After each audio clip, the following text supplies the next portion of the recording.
When I was younger, I hated failing more than anything, and it became a fear that stopped me from trying new things because I was afraid of failing. As I grew older, I realized that the fear of losing is worse than losing itself. If I try and fail, it's much better than never trying at all. But if we do fail, how should we deal with it? After a setback, the best thing to do is to avoid unhealthy attempts to ease the pain. Distracting yourself with food, drugs, or alcohol only makes things worse. Face the failure like a strong and wise person, or you risk falling into a cycle of pain and despair that's hard to escape. You will never succeed more than you fail. That's not how it works. You know why? Because failure is a wonderful teacher. It's the only way to learn. You have to fail. Failure is a part of the process to becoming successful. I tell people this all the time. Michael Jordan, the greatest basketball player in the world, he took 946 game-winning shots. 946 times since he was in high school, the ball has been in his hand to take the game-winning shot with no time on the clock. He has only made 146 of those. He has missed over 700 times, but he has made 146. You know what they write about? When you make it. They write about when you make it. So guess what? When you get through failing, all you got to do is make one. All you got to do is make one.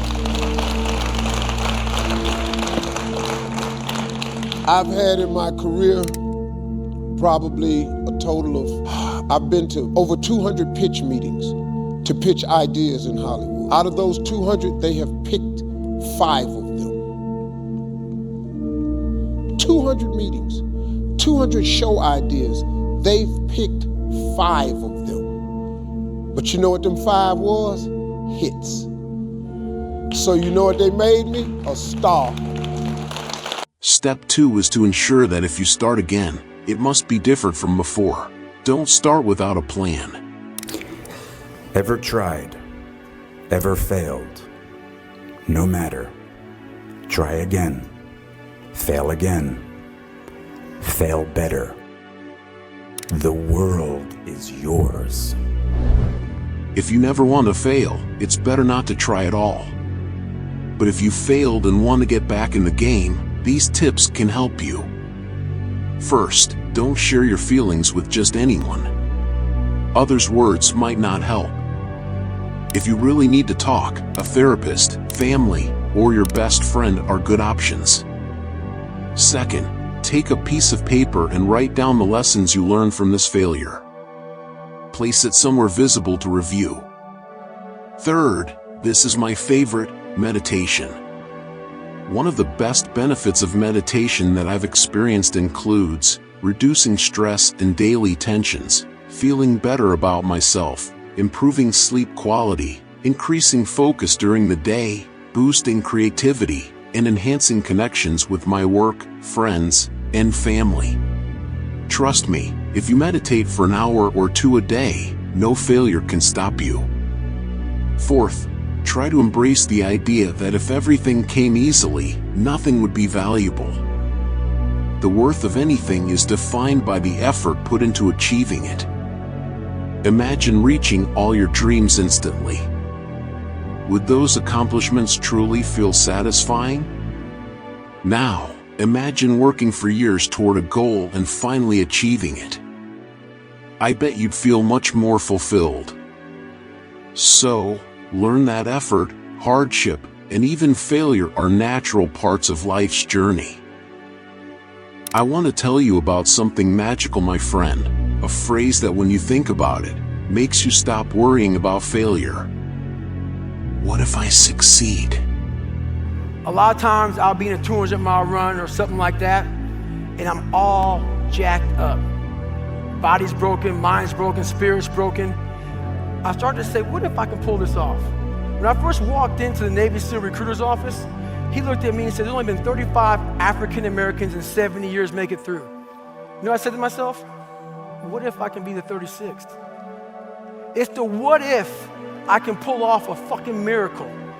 What if I can become someone that no one thinks I can be? And just me talking about that, I have the hair going up on my arms because it makes me just like, what if I can be that guy that people who call nigger and this and that, and now I'm speaking at Tom Ferry's fucking event. One common challenge many of us face is the tendency to compare ourselves to others. This habit can be one of the most unproductive and even harmful actions we take. When we compare ourselves, we're essentially disrespecting our own abilities and achievements. Each person has a unique journey, and focusing on these differences can distract us from recognizing our true value. Well, the first thing I think you need to understand is that these people that you're comparing yourself to, you don't really know very well. You know, and what that means is that you see their shiny outside, but you don't see the reality of their life. You know, maybe you're in California, see someone speeding down the road in a convertible Porsche, and you think, oh man, what a lucky bastard. And the truth of the matter is that he's thinking about wrapping his expensive sports car around the next cement pillar that he comes close to. You know, you can't tell, and people have hard lives, and even people who are comparatively fortunate have hard lives. And so the ideal that you're observing that makes you jealous and resentful is in large part an illusion that's created by your own mind. Most people never pick up the phone and call. Most people never ask, and that's what separates sometimes the people that do things from the people that just dream about them. You gotta act, and you've got to be willing to fail. You've got to be willing to crash and burn. If you're afraid of failing, you won't get very far.